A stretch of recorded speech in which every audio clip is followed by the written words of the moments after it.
അസ്സലാമു അലൈക്കും. കച്ചി ലാംഗ്വേജ് ട്യൂട്ടോറിയൽസിൻ്റെ കച്ചി ക്ലാസ്സിലേക്ക് എല്ലാവർക്കും സ്വാഗതം. ഇന്ന് നമ്മൾ വെച്ചിരിക്കുന്ന വിഷയം വീടാണ്. ഘർ എന്ന് വെച്ച് കഴിഞ്ഞാൽ ഘറിൻ്റെ ഭാഗങ്ങൾ, പാർട്സ്. ഒരു വീടെന്ന് പറഞ്ഞാൽ ഒരു വീടും ഹൗസും ഹോമും തമ്മിൽ ഡിഫറൻസ് ഉണ്ട്. നമ്മൾ ഹൗസിനെ കുറിച്ചാണ് പറയുന്നത്. ഹൗസിൽ എന്തെല്ലാം ഉണ്ടാവും, എങ്ങനെയാണ് ഒരു ഹൗസ് ഉണ്ടാക്കുന്നത്. അപ്പോൾ ആദ്യം നമ്മൾ ജഗह गिनता 4 सेंट 5 सेंट जगह गिनता. ये जगह गिनी करे पाकड़ो प्लान बनाइंदा. प्लान बनाई करे घर रखता अल्ले. ഒരു जगह വാങ്ങിച്ച് പ്ലാൻ ഉണ്ടാക്കി വീട് വയ്ക്കും. ഈ പ്ലാനിൽ നമ്മൾ എന്തെല്ലാം ഉണ്ടാവും? ആദ്യം നമ്മൾ ഗേറ്റ് തുറന്ന് ദേലി തുറന്ന് അകത്ത് കയറുമ്പോൾ നമ്മൾ ആദ്യം എന്ത് ചെയ്യും?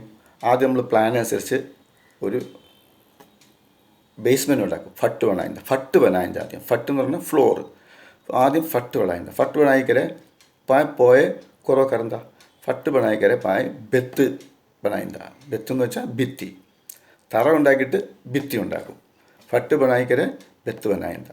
बेത്ത് बनाई करे पा छत കോക്കിടി. छत എന്ന് വെച്ചാൽ റൂഫ് കോക്കിടി ഉണ്ടാവും. അപ്പം ആദ്യം ഫ്ലോർ എന്ന് പറഞ്ഞു കഴിഞ്ഞാൽ ഫട്ട്, പോയ बेത്ത് എന്ന് പറഞ്ഞാൽ ഭിത്തി, പോയ छत കോക്കടി.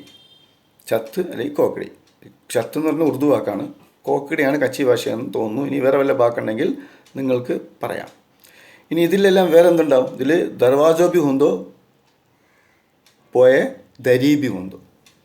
വാതിലും ഉണ്ടാവും, ജനലും ഉണ്ടാവും. വാതിലും ജനലില്ലാത്ത വീടുണ്ടാവില്ലല്ലോ. അപ്പോൾ ദർവാജോ എന്ന് വെച്ചാൽ വാതിൽ, ദരി എന്ന് വെച്ചാൽ ജനൽ.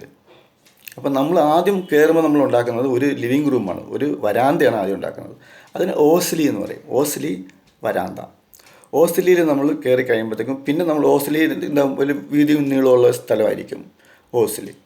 ഇനി ഇതിന് കഴിഞ്ഞാൽ അടുത്ത് കയറുന്നത് പിന്നെ നമ്മൾ കോട്ടറിയാണ് ഉണ്ടാകുന്നത്. കോട്ടറി എന്ന് വെച്ച് കഴിഞ്ഞാൽ മുറികൾ. ബൊക്ക് കോട്ടറി, തെരേ കോട്ടറി, ചാർ കോട്ടറി. നമ്മുടെ സൗകര്യം അനുസരിച്ച് പണായന്ത കോട്ടറി പണായന്ത. ഈ കോട്ടറിയിൽ എന്തുണ്ടാവും? ദർവാസ ഉണ്ടാവും, ദരി ഉണ്ടാവും. കോട്ടയിൽ ദർവാസ ഉണ്ടാവും, ദരി ഉണ്ടാവും. പോയ നൈനി ഊന്തോ സനാസ് ഊന്തോ. നൈനി എന്ന് വെച്ച് കഴിഞ്ഞാൽ bathroom, Sana's toilet. Bathroom Naini, Sana's toilet. तो कोठरी में जा रहे नैनी भी ऊंदो, सनास भी ऊंदो, दरी भी ऊंदो. नैनी, सनास, दरी, दरवाज़ो. कोठरी में ऊंदो. बुक कोठरी आते बुक कोठरी में भी ऊंदो. എക്കടോ കോട്ടറി ആകത്തെ എക്കടോ കോട്ടറി ഈ ഉണ്ടോ. ഇത്രയും സാധനങ്ങളുണ്ടാവും. അതായത് കിട്ടുക. അപ്പം നമ്മൾ തറയായി, ഫ്ലോറായി, ഫട്ടായി, റൂഫായി, ഛത്തായി, ബെത്തായി, മതിലുകൾ ബെത്തായി, बेत भी बनाया पाँ. कोई दरवाज़ो बनाया, कोई दरी बनाया, उसको സനാസ് വരെയായി, സനാസായി. ഇനി അത് കഴിഞ്ഞിട്ട് നമ്മൾ എടുക്കുന്നത് കിച്ചൺ എന്ന് പറഞ്ഞാൽ റസോഡോയിൽ പാക്ക सगुटायत से माफक पाँ रसोड़ा बनाइंदा.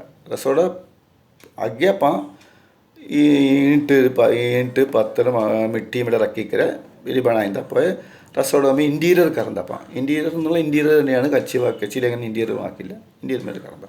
तो घर खलास दियो. घर जो സ്ട്രക്ചറിന് കച്ചി വാക്ക് ഇല്ല. സ്ട്രക്ചർ ഖലാസ്തി ഉണ്ട്. അപ്പോൾ സ്ട്രക്ചറിൽ എന്തൊക്കെ ഉണ്ടാവും? സ്ട്രക്ചറിൽ നമ്മൾ വരുമ്പോഴത്തേക്കും ഒരു ഫട്ട് തറ, ഛട്ട് റൂഫ്, ബെത്ത് മതിൽ, ഓസ്ലി വരാന്ത, കോട്ടറി മുറി, കിച്ചൺ റസോഡോ, പോയി നൈനി ബാത്റൂം, സനാസ് കക്കൂസ. ഇത്രയും സാധനങ്ങൾ നമ്മുടെ വീടുകളിൽ ഉണ്ടാവും. ചില വീടുകൾ അപ്സ്റ്റേഴ്സ് ഉണ്ടാവും. അപ്പോൾ നമ്മൾ മേടി എന്ന് പറഞ്ഞാൽ അപ്സ്റ്റേഴ്സ്. മേടി ഊന്തോ. മേടി മേ ബി കോട്ടറി ഊന്തോ. മേടി നമ്മൾ എങ്ങനെ കയറിപ്പോവും? സി ഡി ചെറിയോസ്. സി ഡി എന്ന് വെച്ചാൽ കോണിപ്പടി. അതിന് നീസാണി എന്നും പറയാം. സി ഡി അല്ലെങ്കിൽ നീസാണി. അപ്പം മേടി ചടി മത്തവസല്ലേ സി ഡി ഊന്തോ മറ്റേ നീസാണി ഊന്തോ. അപ്പോൾ ഇതാണ് ഒരു വീടിൻ്റെ ഭാഗങ്ങൾ. ഈ വീടിൻ്റെ ഭാഗങ്ങൾ നമ്മൾ ഉണ്ടായി കഴിഞ്ഞിട്ട് നമ്മൾ പിന്നെ ചെയ്യുന്നത് അതിൻ്റെ ഡെക്കറേഷൻ ചെയ്യും. പിന്നെ അതിന് ഇൻറ്റീരിയർ ചെയ്യും, അതിനൊക്കെ ചെയ്യും. ഇപ്പോൾ ഡെക്കറേഷൻ, ഇൻറ്റീരിയർ ഇങ്ങനെയുള്ള വാക്കുകൾക്കൊന്നും കച്ചിന് തുല്യ വാക്കുകൾ കച്ചി ഭാഷയിൽ ഇല്ല. ഇനി അഥവാ ഉണ്ടെങ്കിൽ തന്നെ നിങ്ങൾ ആരെങ്കിലും പറഞ്ഞു തരികയാണെങ്കിൽ അടുത്ത ക്ലാസ്സിൽ അതുകൂടി ഞാൻ വിശദീകരിക്കാം. അപ്പം ഇത്ര എൻ്റെ അറിവനുസരിച്ച് ഇത്രയേ ഉള്ളൂ. വീടിന് പറയണത് സ്ഥലം അങ്കൻ എന്ന് വെച്ചാൽ നമ്മുടെ മുറ്റം, അങ്ങനെ ഉണ്ടാവും, മുറ്റം ഉണ്ടാവും. പിന്നെ നമ്മൾ വീടുണ്ടാക്കുമ്പോഴത്തേക്കും വീടിൽ ഫട്ടാണ് ആദ്യം ഉണ്ടാക്കുന്നത്, ഫ്ലോർ ഉണ്ടാക്കും. പിന്നെ റൂഫ് ഉണ്ടാക്കും. ഫട്ട് കഴിഞ്ഞാൽ ചത്ത് അല്ലെങ്കിൽ കോക്കിടി, റൂഫ് ഉണ്ടാക്കും. പോയ ബെത്ത് ഉണ്ടായി കഴിഞ്ഞിട്ട് റൂഫ് ഉണ്ടാക്കി കഴിഞ്ഞ് ദരി, ദർവാജോ, കോട്രി, നൈനി, സനാസ്, റസോഡോ ഇതെല്ലാം ഉണ്ടാക്കി കഴിയുമ്പോഴത്തേക്കും വീടിൻ്റെ സ്ട്രക്ചർ കംപ്ലീറ്റ് ആവും. അപ്പോൾ ഇന്ന് ഞാനിവിടെ പറഞ്ഞത് ഒരു വീടിൻ്റെ സ്ട്രക്ചറാണ്. വീടിൻ്റെ സ്ട്രക്ചറിൽ എന്തൊക്കെ ഉണ്ടാവും? വീടിൻ്റെ സ്ട്രക്ചർ നമ്മൾ ഉണ്ടാക്കുന്നത് എന്തുകൊണ്ടാണ് ഉണ്ടാക്കുന്നത്? ഈട്ട്, പത്തർ, മിട്ടി, സിമെൻറ്റും മിലായി കരേക്കർ घर बनाता है. ഇപ്പോൾ കോൺക്രീറ്റ് ബിൽഡിങ് അതുണ്ടാക്കണം.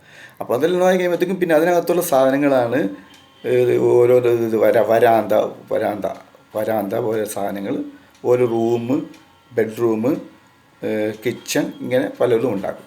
അപ്പോൾ ആദ്യം തന്നെ നമ്മൾ പോകുന്നത് ആങ്കനിലേക്കാണ്, മുറ്റത്തേക്കാണ്. അത് കഴിഞ്ഞ് നമ്മൾ നേരെ കയറി പോകുന്നത് ഓസ്ലി. ഭട്ട്, ചത്ത്, ബെത്ത്, കോട്രി, നൈനി, സനാസ്, റസോഡോ. ഇതാണ് കോമൺ ആയിട്ട് ഒരു ചെറിയൊരു വീടിൻ്റെ ഒരു സ്ട്രക്ചർ. അപ്പോൾ ഒരു വീടിൻ്റെ സ്ട്രക്ചർ എന്താണെന്ന് വെച്ച് കഴിഞ്ഞാൽ ഇത്രയും വാക്കുകൾ നമ്മൾ പഠിച്ചിരിക്കണം. അതായത് ആങ്കൻ എന്ന് വെച്ചാൽ മുറ്റം. പിന്നെ ഇത് ബിൽഡിംഗ് ഉണ്ടാക്കുന്നത് ഈട്ട്, പത്തർ, മിട്ടി, സിമൻറ്റ് ഉണ്ടാക്കണം. പിന്നെ അത് കഴിഞ്ഞാൽ നമ്മൾ ഇത് ഉണ്ടാക്കുന്നത് തറ ഉണ്ടാക്കും. ഫട്ട് പോയ छत गया पोए करो बनाता है पा बेत बनाई करे छत बनाता पोए दरी, दरवाजो, कोटरी, नैनी, सनास, सीडी, നീസാനി, മേടി, റസോഡോ ഇത്രയും വാക്കുകൾ നമ്മൾ പഠിച്ചു കഴിഞ്ഞാൽ നമ്മുടെ വീടിൻ്റെ ഒരു സ്ട്രക്ചറായി. ഇത്രയും വാക്കുകൾ നമ്മൾ പഠിച്ചു കഴിഞ്ഞിട്ടുണ്ടെങ്കിൽ ഒരു വീടിൻ്റെ സ്ട്രക്ചർ കച്ചിയിൽ എങ്ങനെ പറയുന്നു. പക്ഷേ ഇല്ലാത്ത വാക്കുകൾ ഇപ്പം ഫ്ലാറ്റിന് കച്ചിയിൽ വാക്കില്ല. ഫ്ലാറ്റ് സിസ്റ്റം എന്ന് വെച്ച് കഴിഞ്ഞാൽ ഒരു ബിൽഡിങ്ങിൽ ഒന്നിൽ കൂടുതൽ വീടുകൾ ഒരുമിച്ച് കെട്ടിവെക്കുന്നത്, പല നിലകളിലായി കെട്ടിവെക്കുന്നതാണ് ഫ്ലാറ്റ് സിസ്റ്റം. അപ്പോൾ പണ്ട് കാലങ്ങളിൽ ഫ്ലാറ്റ് ഇല്ലാത്തതുകൊണ്ട് നമുക്ക് കച്ചി ഭാഷയിൽ ഫ്ലാറ്റിന് വാക്കില്ല. ഇനി വാക്കുണ്ടെങ്കിൽ ദയവായി കമൻറ്റ്സ് കോളത്തിൽ എഴുതുക. ഫ്ലാറ്റിന് എന്ത് പറയും? ഇൻറ്റീരിയർ ഡെക്കറേഷൻ അതിന് വാക്കുകളില്ല. നമ്മൾ കിച്ചൺ ഇൻറ്റീരിയർ ചെയ്യുമ്പോഴത്തേക്കും അത് ഇൻറ്റീരിയറിന് എന്താണെന്നുള്ളത് കച്ചിയിൽ വാക്കുകളില്ല. അപ്പോൾ കച്ചിയിലുള്ള വാക്കുകളൊക്കെ ഞാനിപ്പോൾ പറഞ്ഞു കഴിഞ്ഞു. അത് എല്ലാവർക്കും അറിയാവുന്ന വാക്കുകളാണ്. ഒന്നുകൂടി ജസ്റ്റ് ഒരു റിവിഷൻ നിലയ്ക്ക് ഞാൻ പറയുകയാണ്. നിങ്ങളെല്ലാവരും ഓർത്തിരിക്കുക. ഇത്രയും വാക്കുകൾ, ഒരു 10-12 വാക്കുകളുണ്ട്. ഇനി ഇതിൽ ഞാൻ വിട്ടുപോയ വാക്കുകളുണ്ടെങ്കിൽ നിങ്ങൾ കമൻസിൽ എഴുതി അറിയിക്കുക. നമുക്കത് ഇതിൻ്റെ കൂടെ അതും കൂടി ചേർക്കാം. പിന്നെ ക്ലാസ് ഇത്രയും മതി. ഇത് വളരെ ദീർഘിപ്പിച്ചിട്ട് പോയിട്ട് കാര്യമില്ല. ആളുകൾ നിങ്ങൾക്ക് എല്ലാവർക്കും അറിയാവുന്ന കാര്യങ്ങൾ ഒന്ന് റിഫ്രഷ് ചെയ്തു ഒന്നുകൂടി നിങ്ങൾ മനസ്സിലാക്കി തന്നു. ഇൻഷാ അല്ലാഹ് അടുത്ത ക്ലാസ്സിൽ കാണാം. അസ്സലാമു അലൈക്കും.